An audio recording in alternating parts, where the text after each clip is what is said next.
plane, the village of Shaktoolik looks tiny. Surrounded by the Bering Sea on one side and the Tahumenik River on the other. Strong winds regularly hit the community, whose name means scattered things. But it's coastal erosion that poses the biggest threat. We've lost maybe 75 to 100 feet of land on the ocean side. In the 1970s, the community moved before, from the risk of destruction. You know, the 64 flood was probably one of the ones that woke the village up. With former Mayor Eugenia Siksik, his wife, and Gary Bacoalok, we travel by four-wheeler to Oldside. Just a few miles away from where the current village is located. The skeletal remains of abandoned buildings will soon drop into the ocean. At the land's narrowest point, the greatest risk of erosion is evident. We've become an island. I mean, we depend on the Tahumenik River for our fresh water. That threat led to the community building a gravel berm in 2014 to hold off the encroaching ocean. It's nothing sophisticated. But everyone in town agrees it's just a temporary fix. No, I don't think it holds. I think it's just a security blanket. At least show that we're trying to do something and give the water something to work on. A storm in August proved that, painfully. And 1/3 of it got eroded away. The berm was reconstructed, but fall storms are coming more regularly and they hit with a terrifying ferocity.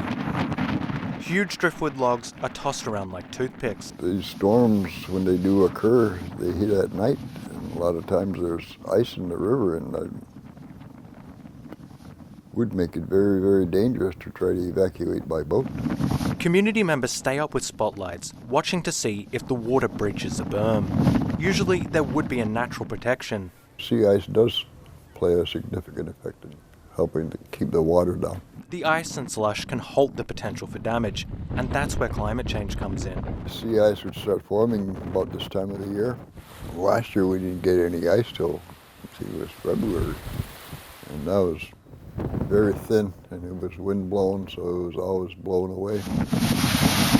Evacuation by plane during a storm is all but impossible. Constructing a rock wall like they have in Unalakleet is being discussed, as is building an evacuation road out and up to the mountains. Go a long way toward comforting the people. In the meantime, Shaktoolik faces the elements alone. It can just take the perfect storm to wipe us out during, one night. In the event of a real emergency, the community would gather here, inside the cafeteria at the local school. But there are some doubts the school's walls could hold. So, with the risks evident to everyone, why not relocate? Fred Segunik, the president of the Shaktoolik Tribal Council, explains. But early on we found out when we started using the word relocate in public that funding agencies for capital projects kind of back off and not wanting to invest any kind of infrastructure because of possible relocation. That means diesel fuel tanks used to generate electricity weren't replaced, even though they were well out of date. Very real potential for ruptures. And when we realized that, we had a community decide to go ahead and try to stay and fight. That has meant construction of a new health clinic this year, and new tanks are on their way. Those improvements aren't the only reason the community doesn't want to leave. You have the river there, and then you have the ocean, which are very rich in subsistence resources like fish and marine mammals. But everyone knows the inevitable move to the foothills is approaching.